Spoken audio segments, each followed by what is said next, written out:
由占领华尔街引发的系列抗议活动已经蔓延到世界各地的900多个城市，但是这些示威活动是否有足够的力量来改变现状，仍然有待观察。今天就让我们来讨论这个运动的历史意义。占领华尔街示威进入第6周，一些评论家经常将这次占领抗议活动和今年稍早的阿拉伯之春，还有1960年代的反越战抗议相提并论。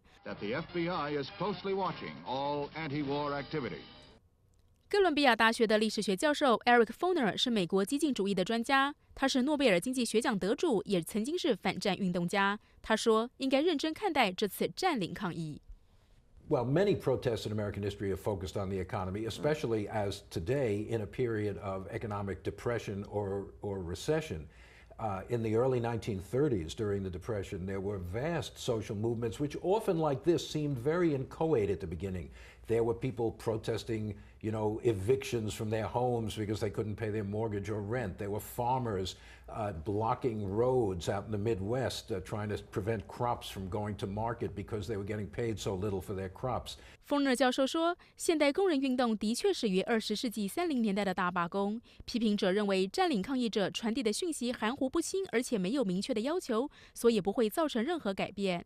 但是 Foner 教授说，回顾上世纪30年代那些以类似方式开始的抗议活动，他们也不是以清楚的诉求带来改变的。I think it is a big misconception.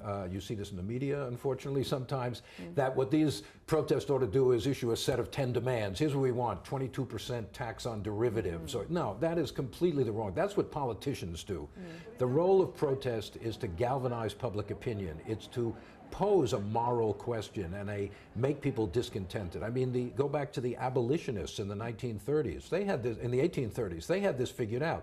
They didn't put forward a plan for getting rid of slavery. They said, our job is to convince people slavery is wrong. 传统上，围绕着社会不公和歧视等主题的抗议活动容易引起共鸣，但谈到经济就不是那么简单。因为处境完全相同的人，有些人可能认为自己已经很富有，有些人却还想更富有。但是为什么针对经济问题的占领抗议却能迅速引领风潮呢？ Well, there has never been in the United States, the way there has been in other countries, this sort of serious class politics, partly because of exactly what you said, that most people in the United States think of themselves as middle class. If you ask, polls, 80% say I'm middle class, even if in actual income they're not.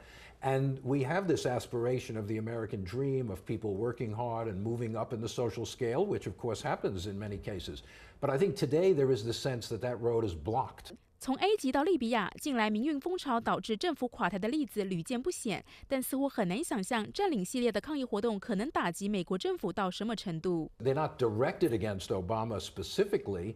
They're directed against a political and economic system of which he's a part. But if I were President Obama and his advisors, I would be very nervous. I teach here at Columbia University. 4 years ago, the kind of people who were out there in Occupy Wall Street were all working for Obama.